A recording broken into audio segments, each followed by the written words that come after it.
مفتی محسن داور د تاجکستان نه پیسو ورکړه په افغانستان چې تاسې تشدد وکئ، د سلو نه واله 300 پورې افغانان یو بل سره روزانه ووژنئ،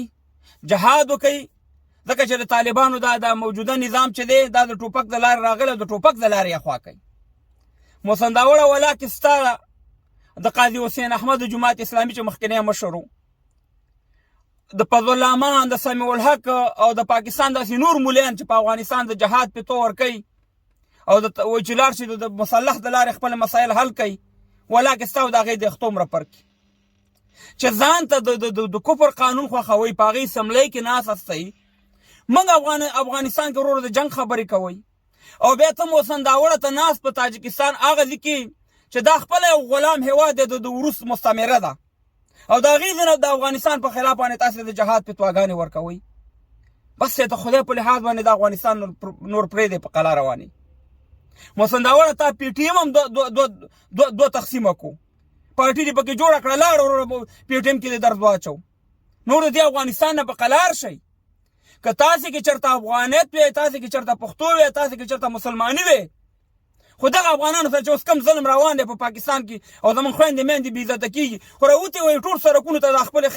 خویندې به هم راایستلې وي، میندې به هم راایستلې وي، ماشومان به هم راایستلې وي، په دې سړکونو به ناست وي چې یاره دا زموږ د قوم خبره ده، لر او بر یو افغان دی. نو خپله هلته عدم تشدد خوښوئ په پاکستان کې او په افغانستان کې به تاسې همیشه د جنګ خوښوئ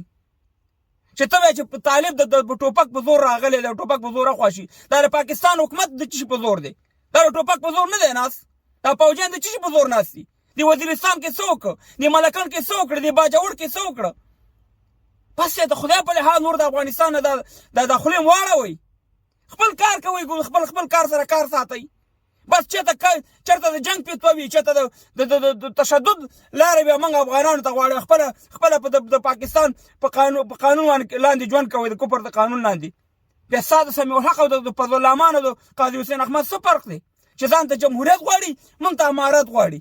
د خدای په لحاظ نور سم شئ، خفه کېږئ مه نه د مخکې د پښتنو حقیقتونه به ویو، نور موږ افغانستان کې جنګ نه غواړو، همدغه نظام موږ دپاره صحیح دی.